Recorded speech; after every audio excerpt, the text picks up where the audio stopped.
Welcome to the Recovery Cast, brought to you by Hills and Rangers Private.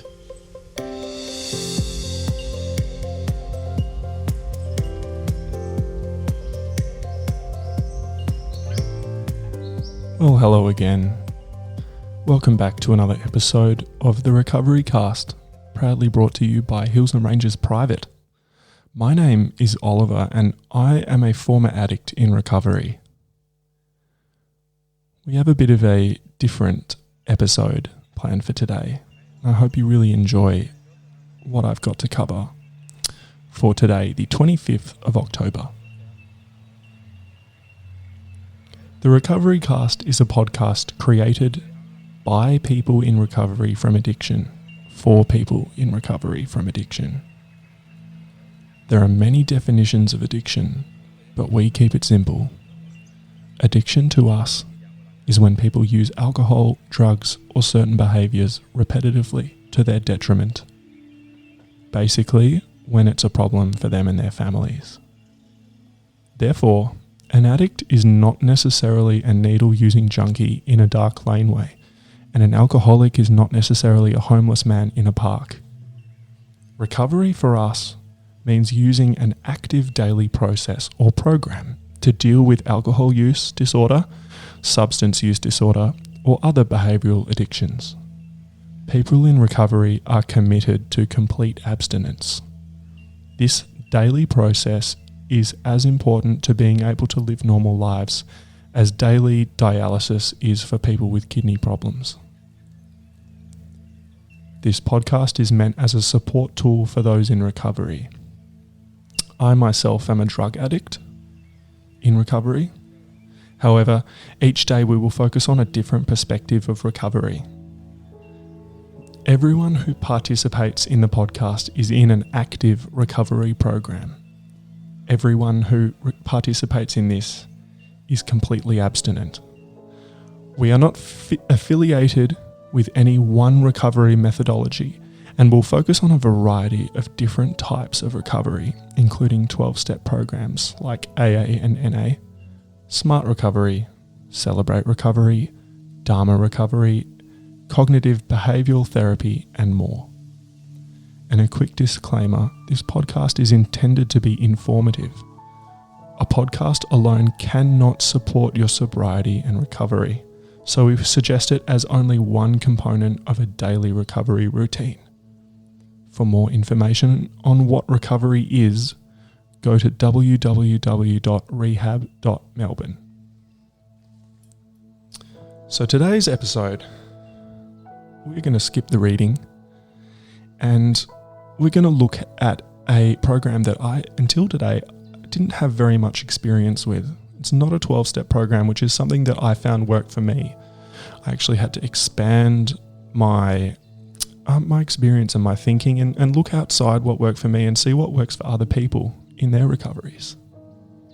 So I was looking at, and I attended as well, my first Smart Recovery meeting. Smart Recovery is one of the programs on offer at Hills and Rangers Private as part of a holistic and broad, scientifically and research-based treatment program. So Smart Recovery is an acronym and it means self-management and recovery training. It's a 4-point program where people are encouraged to build and maintain motivation for their recovery, cope with urges, manage thoughts, feelings and behaviours, and then focus on living a balanced lifestyle. They all sound pretty good to me. So through the really interesting 90 minutes that I attended this Smart Recovery meeting, it was on Zoom, it was online, much like other meetings from different fellowships and peer support groups are at the moment due to COVID-19. There are meetings of all kinds online all the time, and this was one of them. And I was in a meeting with about 8 people, so it was quite personal. It was really nice to listen to other people's experiences and what they're going through, much like the 12-step fellowships that I have lots of experience with. the meeting basically it started with a check-in. So everybody got an opportunity to introduce themselves and share where they're at with their recovery, whether they're struggling or they're going well. It's just a time to say hello and just say how you're going. I found that really, really good and good to just to share where I was at and what I was going through. There's no judgment, no blame or shame about where people were at. It was just a encouraging place to share what was going on for us. And throughout the course of the meeting, we were encouraged to come up with a 7-day plan of what we were going to do for the week and to try and deal with those cravings if they come up, or behaviors or anything. Particularly, there were people that were talking about there were times of the day or days of the week that were difficult. Say those Friday nights, those Saturday nights that were a bit of a struggle. Typically, those are times where I would use. It would be really difficult to deal with those triggers during that time. So what was encouraged was to come up with a plan of how we would deal with that. Perhaps we would do something else. We'd do some cognitive behavioural therapy to try and distract ourselves and think about something else or do something else, whether it be go for a walk, read a book, cook a delicious meal, listen to some music, do a painting, play music. There's heaps of things that we can do. They also, in the Smart Recovery program, because it's so holistic, they don't sort of say that there's one particular way to do it. You find out what works for you in Smart Recovery. So they say if you want to do a 12-step program, or you want to do go to a psychologist, have counselling, other therapies, they say go for it. There's no sort of this is the only way that works, which I found in some 12-step programs. Of course, people are always going to say, this worked for me, so therefore this may be the only way that works for you, But in Smart Recovery, they said, I go to AA meetings, I go to NA meetings. I didn't like NA meetings, so I do Smart Recovery, or I try a different peer support group. And it's just about trying to find out what works for you. So I was encouraged to build and maintain my motivation, cope with urges, manage my thoughts, feelings and behaviours, and live a balanced lifestyle. I actually chose to address something that I've been struggling with personally that's not related to drugs and alcohol. I have a bit of an issue with food, and I think when I dealt with my actual drug and alcohol addiction, I addressed that problem, and maybe my addiction sort of came out in another way, which is seeking comfort from food. So perhaps that bowl of ice cream after dinner, and it was I was not sitting well with me. So I looked at that and I decided to set a goal for myself for that week, which is part of what the Smart Recovery program entails, that I won't watch TV while I eat. So I'll use mindful eating instead of just sort of mindlessly shoveling food into my mouth. And then I'll continue to practice things that I find work for me, like NA meetings, daily meditation, a morning walk.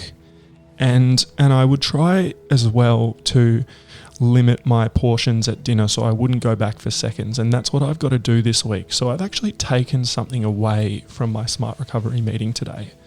And I have a plan and I have goals that are realistic that I've set for myself. And it doesn't matter what the behavior is, that's the same across anything. So when you go to a Smart Recovery meeting, that's what you'll be doing for yourself. You'll be saying, what can I do that's a realistic goal for myself this week? And then you follow up. So the next week, I'm going to go back and I'm going to say, well, this did work for me. This didn't work for me. However that goes. And in the meantime, I'm just going to do my best. And if it works, then I'll say I'll keep trying, I'll keep going. And if it doesn't work, then I'll say maybe I can do something different. And I think my experience, at least with slip-ups and relapses in 12-step programs, is that if you slip up and you relapse or have a lapse, that's game over. And there's a great deal of shame involved of dragging yourself back into that meeting and saying, I slipped up and I have to start all over again.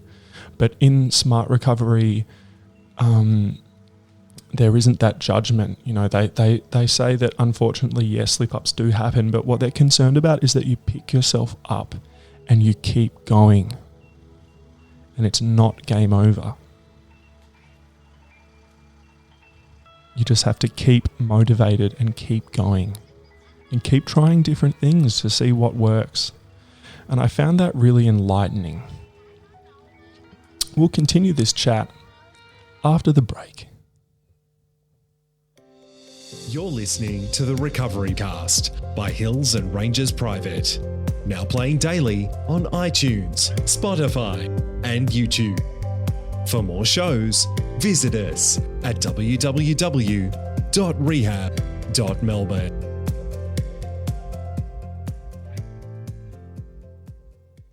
Welcome back to the Recovery Cast, proudly brought to you by Hills and Rangers Private. You're with Oliver, and we were talking about the goal setting, the 7-day plans that are involved with the Smart Recovery Program. Weekly checking in, trial and error, managing triggers, trying to maintain that balanced lifestyle in recovery. The Smart Recovery Program was really different to what I've had experience with because there were no labels. They encourage you not to label yourself, to say, I'm an addict or I'm an alcoholic. They don't put themselves in that box that sort of confines them. For me, I find it helpful to label myself, to say, look, yes, I'm an addict. I have this addiction problem. Even though I haven't used and I've been completely abstinent for over 4 years, it's important for me to recognize where I've come from. But for the Smart Recovery Program, that isn't the case. That they don't lock themselves in a diagnosis or something like that. That they don't limit themselves to that. That they say, well, I'm actually more than that.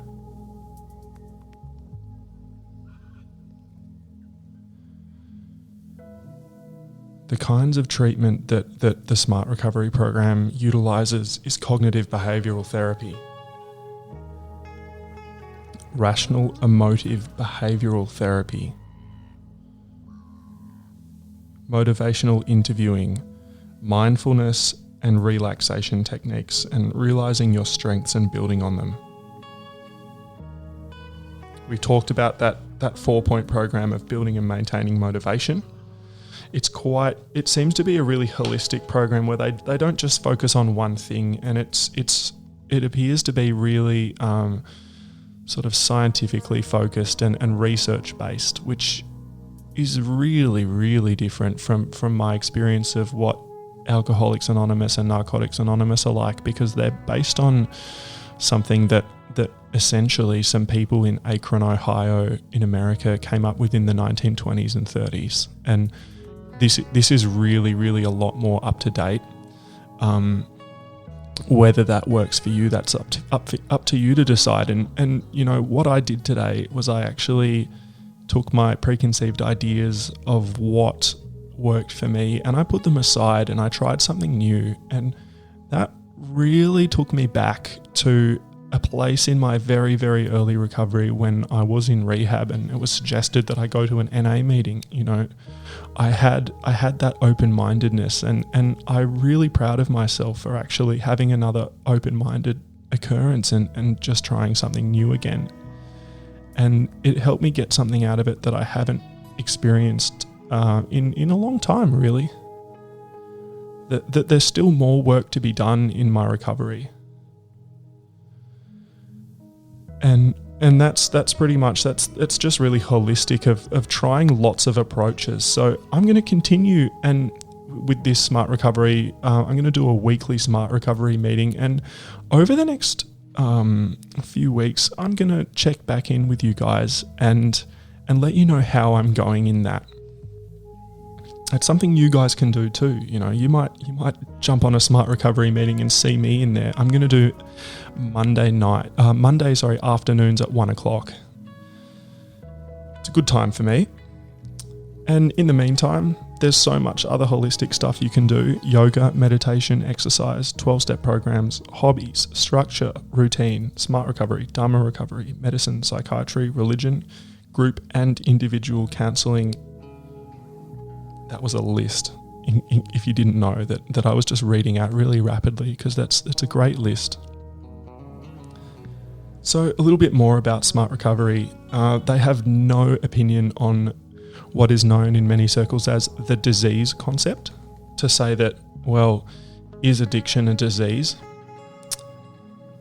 12-step programs say yes, addiction is a disease, or it's a physical, spiritual malady that can't actually be cured but can be treated or arrested one day at a time. Smart Recovery has no opinion on what it is, except to say that Smart Recovery works as a treatment for addiction. It's a program for all, and they say that religion and spirituality are not part of the Smart Recovery program, unlike perhaps 12-step programs where not necessarily religion but spirituality are involved. It's trying to perhaps move away from that and say that yes, it's for all, and if you would like to do spirituality or religion as part of your recovery, they say go for it. But there was no God mentioned in the meeting. There was no higher power stuff like what I'm used to. It was very much I'm in control of my recovery, and what I do is up to me, and I'm going to try all these different things to try and stay clean or to try and remain abstinent this week. There was no, my higher power's guiding me, or I need to listen to my higher power in order to make the right decisions, which was interesting. And I've certainly found that some people really struggle with that, and it can actually force them out of their recovery to say, well, I tried it, but I just really didn't like the God thing. That's totally normal. So it's great to be able to see that there's something different out there. And, that's just one of the different things. The next thing I'm going to do, I think, is perhaps celebrate recovery or Dharma recovery. And in an upcoming episode, we're going to have a chat about that too. What I'm trying to do here is I'm just trying to show you guys, my listeners, that there's more than one way to do this, and you've got to find out what works for you. Not everybody finds the 12-step programs work.